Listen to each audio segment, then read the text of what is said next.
So we have already solved 3 problems on future value.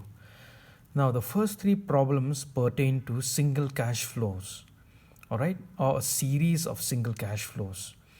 But in this problem number 6, we are going to deal with a different type of a problem, and that is an annuity. Now, what do you mean by an annuity? An annuity is a stream of constant cash flows, either payments or receipts, occurring at regular intervals of time. It could be monthly, it could be yearly, it could be every quarterly. So that is an annuity, an equal amount of payments or receipts to occur during a regular intervals of time. The premium payments of a life insurance, for example, are an annuity. All right. Now you have to pay premium every monthly or every quarterly or every half yearly or every year. So now when you pay premium on your insurance policy, now that premium is an annuity. Now there are 2 types of annuity. One is an annuity that occurs at the end of the period. Another annuity occurs at the beginning of the period. Now when the cash flows occur at the end of each period, the annuity is called an ordinary annuity or a deferred annuity. And the second type of annuity is when the cash flows occur at the beginning of each period, the annuity is called an annuity due. Now, for all purpose in financial management, if it is not mentioned clearly whether it is deferred annuity or annuity due, we always assume it to be a deferred annuity in case it is not mentioned clearly. Now let's solve this problem. Mr. D deposits rupees 1 lakh at the beginning of each year for 10 years. What would be the value of his money at the end of 10 years if the interest rate is 12%? All right, if the interest rate is 12%. Now what kind of an annuity is this? See, it says Mr. D deposits 1 lakh at the beginning. It does not say at the end. It says at the beginning of the period, beginning of each year for 10 years. What will be the value of his money at the end of 10 years if the interest rate is 12%? So how do we find out?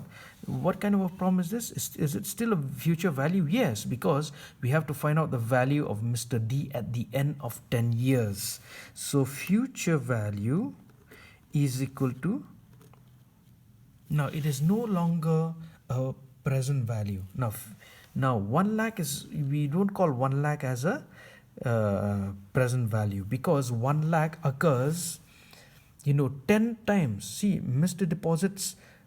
D deposits 1 lakh at the beginning of each year for 10 years. So that means Mr. D deposits 1 lakh every year. For how many years? For 10 years. So it is not a series of single cash flows, nor is it a single cash flow. Why? Because Mr. D deposits 1 lakh every year for 10 years. So therefore it is not a single cash flow nor a series of single cash flow. It is known as an annuity. Okay, into FVIF, future value interest factor. Now it'll no longer be future value interest factor. It'll be future value interest factor of an annuity, FVIFA. Remember, the moment you use the word annuity, then it'll no longer be FVIF. It'll have to be FVIFA, future value interest factor of an annuity. Now for what is the rate of interest? For 12%, and N is 10 years. Remember, we are finding out the future value. Okay, did Mr. X deposits at the beginning of every period. Now suppose in this problem it says Mr. X deposits 1 lakh at the end of each year for 10 years. Then in that case we have to find out what is the FVIFA for 9 years and not 10 years. But since Mr. D deposits at the beginning of each year we have to find for 10 years. So annuity, what is the annuity here? 1 lakh into FVIFA, 12%, 10 years. Now let us find out the future value interest factor of an annuity. Now see, you have two tables here, okay, table 1 and table 2. Now table 1 is a future value interest factor for $1 or 1 rupee. Now we are not going to use this table because this table is for 1 rupee for a single cash flow. So we are going to use, instead we're going to use table 2, which is future value interest factor for a $1 or 1 rupee annuity. Alright, so once you use the word annuity, you have to use a different table, okay? FVIFA table, FVIFA. So what is the rate of interest? 12%, 10 years. So 12%, go to 12%, 12%. All right, now look at that value that corresponds to 12% and 10 years. 10 years, 10 years. Where's 10 years? Okay, there. 10 years. All right. So 12%, 10 years. The value that corresponds to 12% and 10 years is 17.549.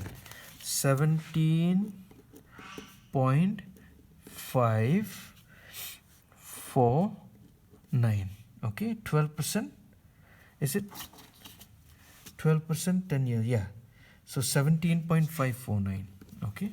So find out 1 lakh into 17.549 is equal to 17 lakhs 54,900.